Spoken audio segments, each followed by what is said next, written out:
बोलिए प्रेम से श्री सद्गुरुदेव महाराज की जय, श्री सच्चिदानंद भगवान की जय, वृंदावन बिहारी लाल की जय।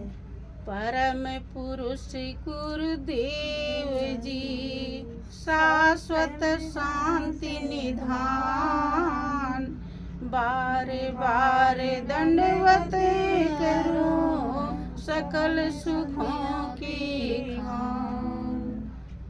एकम नित्यम विमल अचलम सर्वधि साक्षी भूतम, भावातीतम त्रिगुण रहितम सतगुरु त्वाम नमः। बोलिए प्रेम से श्री सद्गुरुदेव महाराज की, श्री सच्चिदानंद भगवान की, वृंदावन बिहारी लाल की जय। प्रेमी सज्जनों,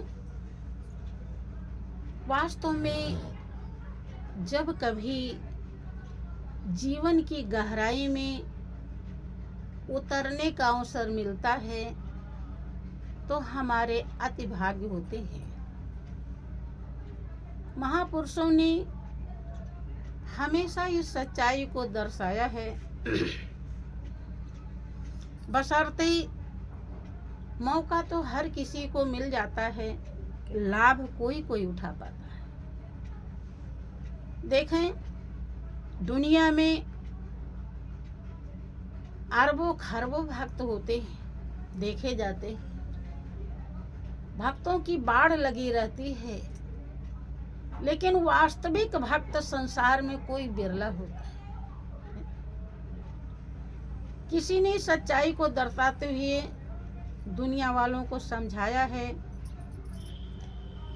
कि सिंहों के लेहड़ा नहीं, हंसों की नहीं पात, लालों की नहीं बोरियां, साधु न चले जमात। के सिंहों की लेहड़ा नहीं, लेहड़ा का मतलब झुंड। कभी कोई जंगल में सिंहों का, शेर का झुंड नहीं देखा होगा। एक दो ही शेर एक जंगल में रहते हैं, यहाँ तक कि एक ही बताया जाता। सिंहों के झुंड नहीं होते, हंसों की नहीं पात, हंस की पंक्तियां नहीं होती, लाइन कि पूरी लाइन लगे हंस के, हंस ही हंस। हंस भी बहुत कम ही होते हैं, बगुले तो बहुत हैं, लेकिन हंस कम। हंस कहाँ देखने को मिलते हैं जल्दी से, मैं तो जाना तो देखे भी नहीं, जानते नहीं। अब बगुले बहुत देखी होंगी। तो ये कह रहे हैं कि हंसों की नहीं पात, हंस की लाइनें पंक्तियां नहीं होती, और लालों की नहीं बोरियां। लाल ऐसा नहीं कि बोरी भर भर के रखा हुआ है, लाल भी थोड़ा ही होता है, और वो किसी बिरले लाल सोना मुहर असर भी हीरा, इसको ही लाल ही कहा जाता है। ये कम ही होता है, बोरी भर भर के नहीं रखा रहता है, रखा रहता है, रहता भी है तो कम रहता है। ये नहीं कि बोरी के छल्ले लगे। लालों की नहीं बोरियां, और साधु न चले जमात। साधु कोई बिरले होता है, ऐसे नहीं कि उनकी जमात बहुत ग्रुप जा रहा है। अगर झुंड के झुंड साधु जाते तो सब साधु नहीं होते। साधु कोई बिरला होता है जो वास्तव में इस काया को साधने के लिए आता है इस दुनिया में, कि हमारी काया किस लिए मिली है, इसका लक्ष्य क्या है, इसका ध्येय क्या है।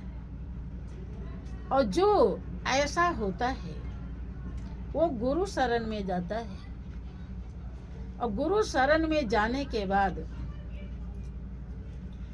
वो समझ पाता है कि जीवन की कीमत कैसे मिलती है और गुरु महाराज जी क्या होते हैं। तभी वो कहता है, जो गया गुरु शरण में उसी का अनुभव है कि गुरु महिमा है अपार जगत में, गुरु महिमा है अपार, गुरु महिमा है अपार जगत में, गुरु महिमा है अपार। गुरु की कृपा से कितने ही तर गए, गुरु की कृपा से कितने ही तर गए, हो गए भव से पार जगत में, गुरु महिमा है अपार, हो गए भव से पार जगत में, गुरु महिमा है अपार। प्रेमी भक्त कहता है, जो गुरु शरण में पहुंचा हुआ है, जीवन की सच्चाई जिसने जानी है, जो जीवन की कीमत को प्राप्त कर पाया है, वो क्या कहता है कि गुरु महिमा है अपार जगत में, गुरु महिमा है अपार। अपार का मतलब जिसका पारावार नहीं। इतनी बड़ी महिमा है कि जिसकी व्याख्या नहीं की जा सकती है? जिसकी महिमा का बखान के विधि हरिहर कवि कोविद बानी, कहा तो साधु महिमा सकुचानी, सो मोसन कही जात न कैसी, साक बनिक मनि गुण गण जैसे। तुलसीदास जी जो अपने समय के बहुत ही अच्छे कवि विद्वान संत कहलाते हैं, वो व्यक्त करते हैं कि विधि हरिहर कवि कोविद बानी। विधि माने ब्रह्मा, हरि माने विष्णु, हर माने शंकर, कवि माने कवि, कोविद माने विद्वान, बानी माने सरस्वती। इनकी बाणी महिमा का बखान करते करते थक गई, सकुचा गई और कर नहीं पाई। किसकी? साधु की, गुरु की, संत की। तुलसीदास जी कहते हैं कि तो मैं कैसे कर पाऊंगा, मैं तो इतना महान नहीं हूँ, मैं ब्रह्मा नहीं हूँ, मैं विष्णु नहीं हूँ, मैं शंकर नहीं हूँ, मैं सरस्वती नहीं हूँ, मैं कोई विद्वान नहीं हूँ। मेरे द्वारा उसी प्रकार से असंभव है महिमा का बखान, जैसे साग सब्जी बेचने वाले मड़ियों के गुण समूह को नहीं बता सकता, ऐसे मैं नहीं बखान कर सकता। वही बात प्रेमी भक्त कहता है कि गुरु महिमा है अपार जगत में, गुरु महिमा है। क्यों अपार है? कि गुरु कृपा से कितने ही तर गए। तर माने तैर गए। क्या तैर गए? भव सागर, समुद्र के समान जो था दुख था, तैर करके पार हो गए। तरना माने तैरना, पार होना। लोग कहते हैं भव सागर पार हो गए, तैरेंगे तभी तो पार होंगे। कैसे भी पार हुए? सदगुरु की नौका द्वारा। सदगुरु ने खेया तो पार हो गए। गुरु कृपा से कितने ही तर गए, हो गए भव से पार। अथाह दुख जो संसार में है, उससे पार हो गए। अथाह दुख से पार होना बहुत ही कठिन है। देखो, कोई सरल से सरल तरीका बताया जाता है, उस पर भी हमारा मन तैयार नहीं होता। ध्यान रहे, कठिन क्यों है? कठिनाई क्या? आज घर बैठे ब्रह्म ज्ञान मिल रहा है तो कठिन तो नहीं होना चाहिए, नहीं होना चाहिए। भाई घर बैठे ब्रह्म ज्ञान मिल रहा है, अब इससे सरल और क्या हो, कुछ है नहीं। लेकिन हमें घर बैठे ब्रह्म ज्ञान मिल गया, क्या इस एहसान को हम समझ पाए? और जब समझ नहीं पाए तो तरेंगे कैसे? तर जाएंगे तो तरेंगे नहीं। बैठ।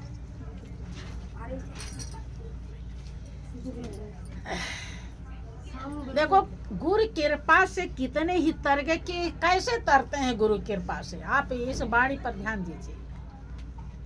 देखा यहाँ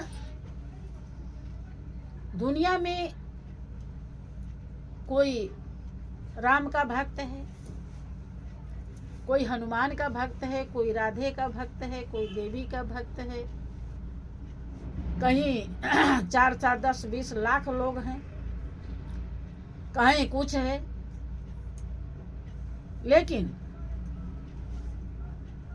यहाँ वो सच्चाई दर्शाई जाती है जहां से भक्तों की संख्या अंगुलियों पर गिनी जाती है, ज्यादा नहीं, बहुत कम।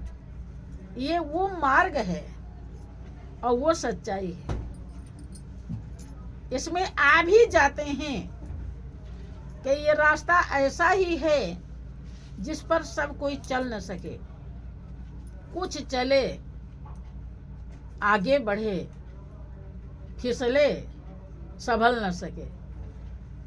समझ रहे हैं? ये ऐसा प्रेम का पंथ है।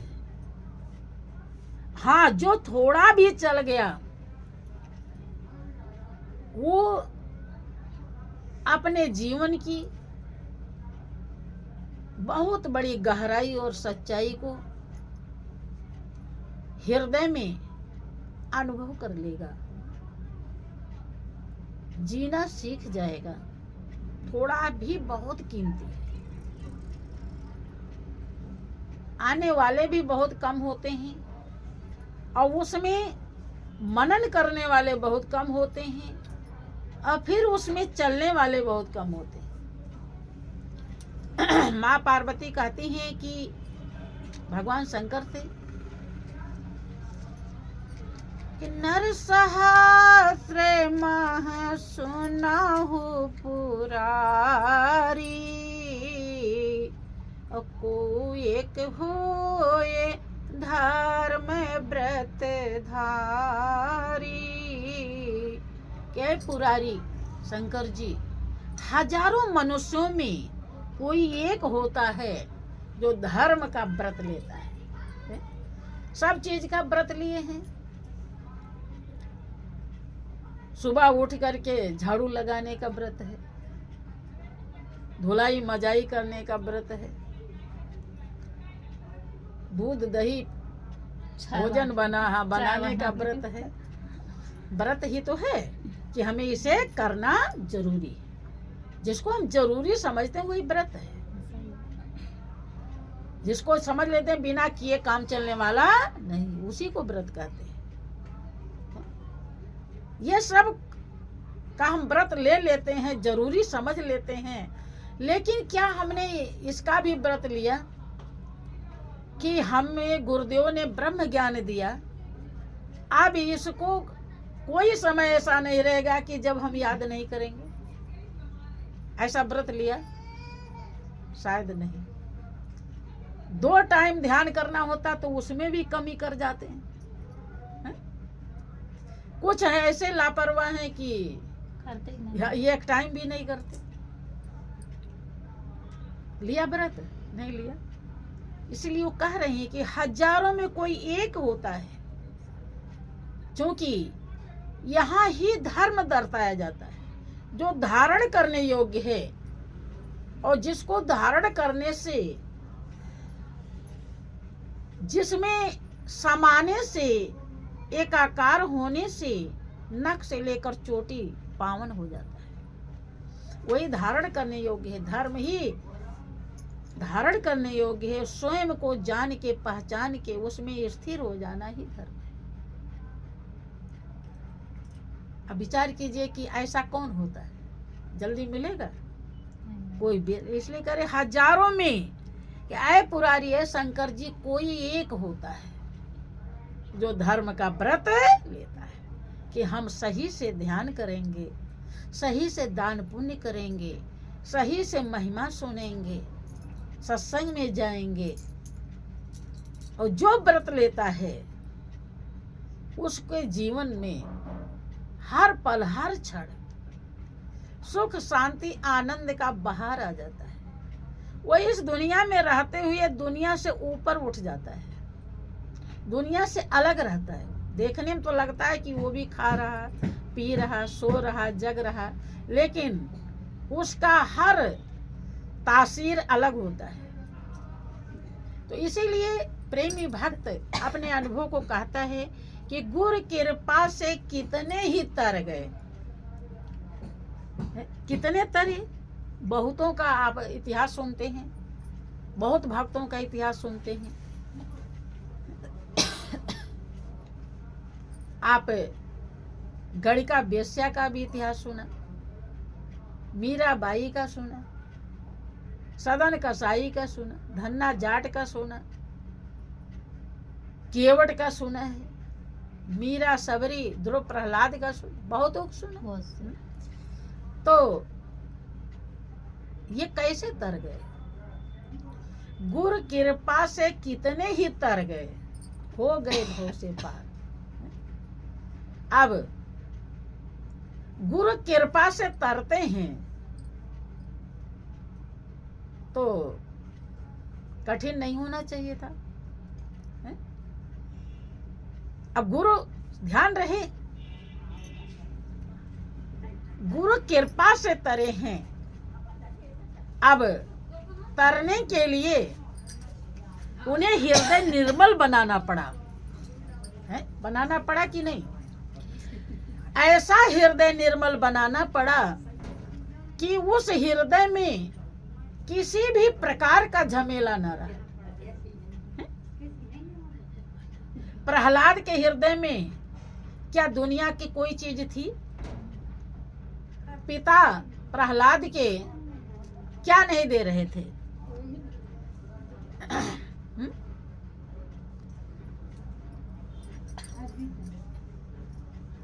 और आ जाइए, आगे आ जाइए, कोई बात। अब देखिए, ध्यान दीजिए, एक शब्द में बहुत ही गहराई छुपी है, इसलिए हम उसकी व्याख्या करते हैं। गाने से खाली काम नहीं चलता है। कि गुरु कृपा से कितने ही तर गए, हो गए भव से पार। अब कैसे तरा जाता है और कैसे भव से पार हुआ जाता है? क्या उसकी कर्म कमाई है और क्या त्याग बलिदान है? क्या भाव होना चाहिए? इस पर प्रकाश डाला जा रहा है। इसको समझिए। गाने को तो कोई भी गाता रहता है, हरदम सब गाते हैं। इसीलिए महापुरुषों ने कहा कि संतों का गाया जो कोई गावे और 3 लोक में भटका खावे। जो संतों का गाया गाता है वो तीनों लोक में हमेशा हर जन्म में भटकता ही रहता है। क्या संतों का गाया जो कोई बूझे और 3 लोक की ताको सूझे। जो बूझ जाता है वो सारे जीवन की सच्चाई को धारण कर लेता है, अवगत हो जाता है। बूझना होता है, गाना नहीं। कोई बात आप समझ जाते हो तो कहे हम बूझ गए।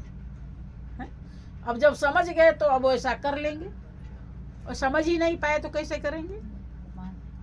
कोई कहता था आपने ये काम नहीं किया, कहे हम समझ नहीं पाए। ये तो कहते हैं हम समझ नहीं पाए तो कैसे करें? समझ गए होते तो कर लेते। हाँ,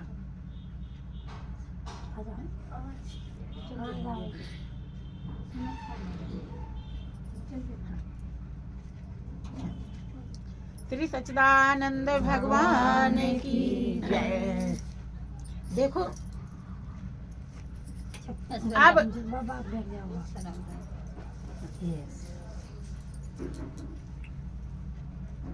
गुरु कृपा से जो कोई तारा है भव सागर पार हुआ, सभी गुरु कृपा से हुए।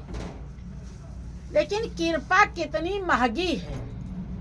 किसी ने कहा कि ईश्वर का मिलना कठिन नहीं, सतगुरु का मिलना मुश्किल है, और कामिल सतगुरु पाने के लिए सर भेंट चढ़ाना पड़ता है।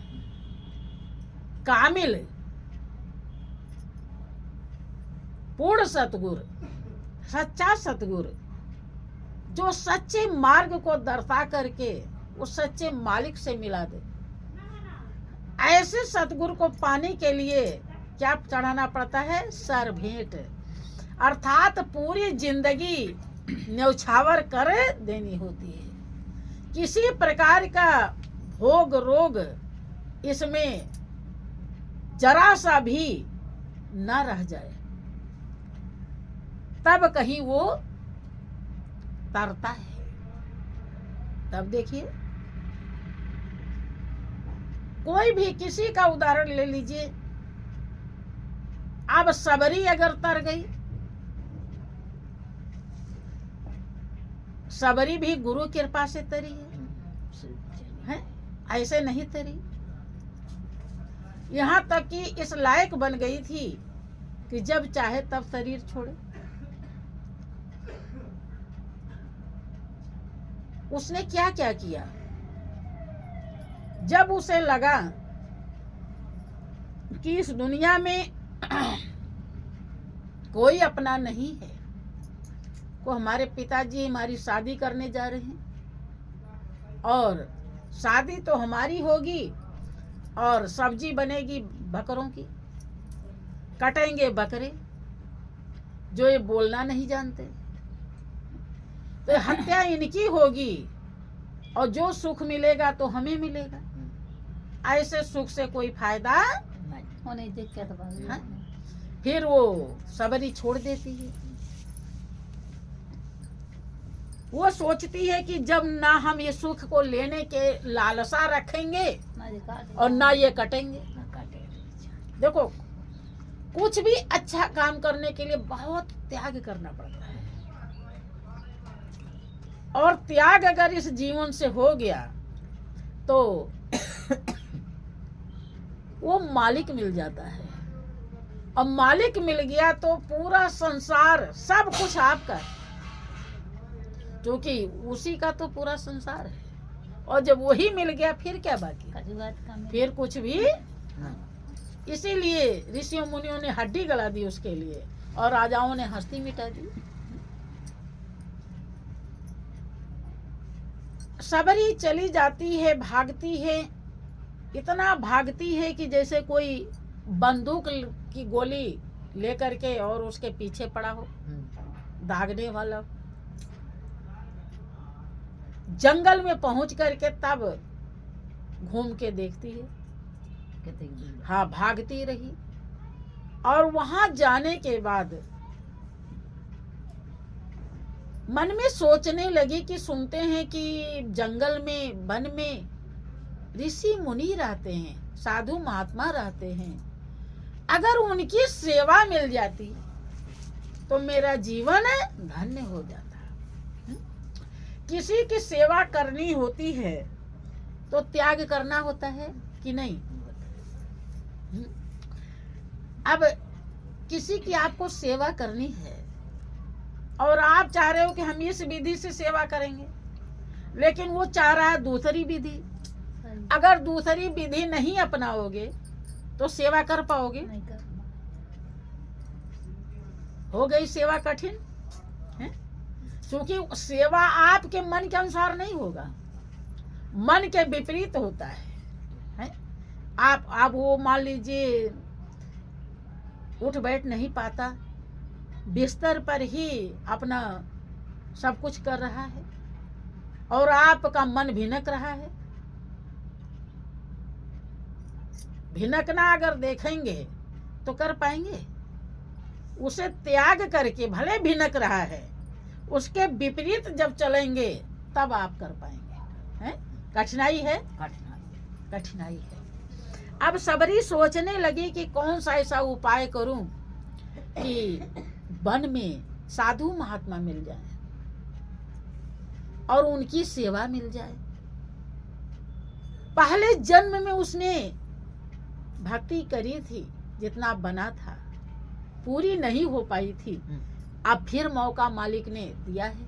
आप हमेशा प्रसंग में सुनते हैं कि वो पहले जन्म में रानी थी, लेकिन प्रभु का भजन नहीं करने पाई, तो उसने ऐसा जन्म मांगा कि हमें प्रभु कुरूप बना देना और किसी नीच कुल खानदान में जन्म देना। इसीलिए प्रभु ने ऐसा किया। अब कितने उसके प्रबल भाव हैं, और वो सोच रही कि साधु सेवा, क्योंकि जो जैसा होता है उसके पास से वैसे ही तरंगे निकलती हैं। अब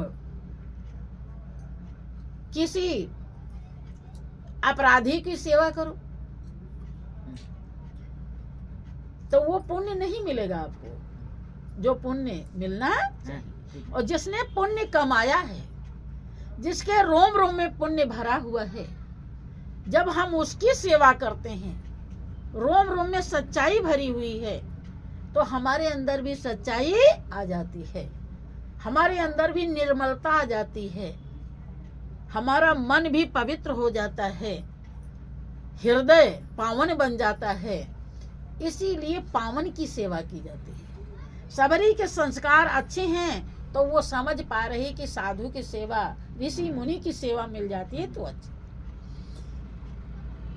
अब हृदय चाह रहा है तो उसे ऋषि मुनि की सेवा मिल गई कि जो जिन ढूंढा तिन पाई, या गहरे पानी पैठ, मैं बाबरी डूबन डरी रही किनारे बैठ। जो इस दुनिया में ढूंढते हैं वो मिलता है, लेकिन कहाँ मिलता है? गहराई में, अर्थात दिक्कत से। हाँ, ये तो मैं उसे कह रही थी।